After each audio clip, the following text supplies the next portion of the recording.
同埋咧，大家個鏡頭應該睇唔到嘅。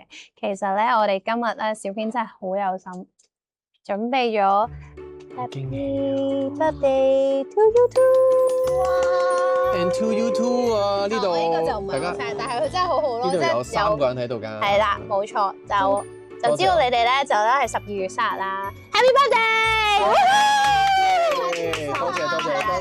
多謝。同埋咧都見到咧，你哋有同你哋嘅粉絲一齊去慶祝啦。咁啊，平時即係譬如我哋咧有陣時講開一啲即係追星啊，咁啲粉絲都會話即係偶像俾到好多力量佢哋。咁譬如你哋今次即係呢啲咁嘅大日子同粉絲見面啦，你哋又覺得佢哋俾咗啲乜嘢？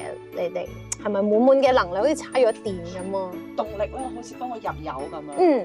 其實呢一行咧都大家可能都有感同身受，就係我哋其實都好堅持啦。可能我哋都有低潮嘅時候啦。其實 fans 都係花緊時間啦。我想你彈琴，精力個好感性去講嘢。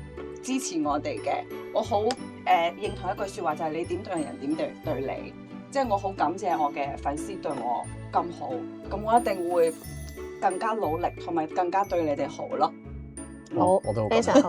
我諗住你會彈啲煽情嘅音樂。係啊，我都諗緊，我諗緊我嘅感受嘅，因為其實即係我有幾位粉絲就好好啦，咁約咗好多粉絲咧，就話同我食餐飯，就話我話簡簡單單啦咁樣。咁最終咧，我就說服咗佢哋咧，俾我請佢哋食飯，因為咧，我覺得即係當借我生日咧嚟去多謝佢哋嘅啫，係啊，因為今次真係正式，我連fans meeting 都未有試過搞啦。咁但係今次就當係一次嘅總之佢哋其實當日咧個個都好好咁樣咧講咗俾我聽，每人都有分享過話你哋即係點解留意到我啊？點解會成為我嘅粉絲啊？嗰下係真係好感動嘅。其實我相信大家都即係感受過呢樣嘢，所以係啦，我哋有個琴喺度啦。陣間如果我哋廣告嘅時候咧，我哋又會繼續同大家唱下歌啊。好。咁啊，呢個蛋糕咧就睇下我哋陣間會唔會一邊睇嘅時候咧，咁可以一邊食。